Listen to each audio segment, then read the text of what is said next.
Mr. Bozy, trainer and father of Jaron Boots Ennis, says that his son will face either Keith Thurman or Romain Vybez. If you're not familiar with Romain Vybez, he is the guy that upset Rashidi Ellis, and obviously we all know who Keith Thurman is. I like the Vybez fight. I don't really like the Thurman fight. This guy has fought 4 times in the last 6 years. Very inactive. But I reckon both of those guys are much better than Jaron, whatever his last name, I'm not gonna even try to pronounce it. And according to many, he made Boots look really bad and supposedly exposed them. It was definitely a tough fight, much tougher than I anticipated, but I don't know about all this being exposed shit. But nonetheless, Boots gets a chance to redeem himself against another tough competitor. Now let me explain why I like the Vybez fight over the Keith Thurman fight. Even though Vybez presents a style that I suspect will give Boots a lot of problems. He's very athletic and loves to come forward and put on pressure.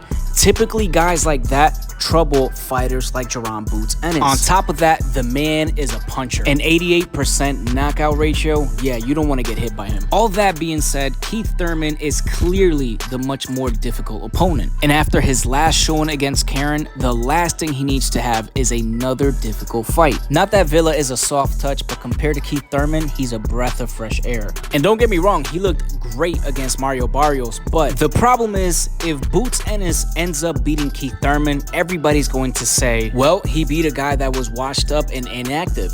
At least Vybez is only 29 years old and he is coming off of the greatest win of his career. Another thing too, he needs a dominating victory to get people back on his side. After the Jaron fight, a lot of people are just feeling that Jaron Boots Ennis is overrated and he's not what we think he is. And honestly, who do you think he beats easier, Keith Thurman or Vybez? Stupid question. Of course Keith Thurman would be a much tougher fight than Vybez. But he needs a victory over a guy like this. A guy coming off of his best win, a guy still in his prime, and hopefully a dominating victory. Although I feel his style presents problems for Boots, Boots can shock me and just beat the living shit out of him easily. And that's what he needs, like I said, an easy, dominating victory. Boots is special. He definitely has the ability to make somebody who I believe would give him trouble look like easy work. Vybez, in my opinion, is the perfect opponent for Jaron Boots Ennis. And hopefully by then, these two bozos have finally figured out what they want to do when they want to fight each other. And then maybe Boots can get the winner out of those two.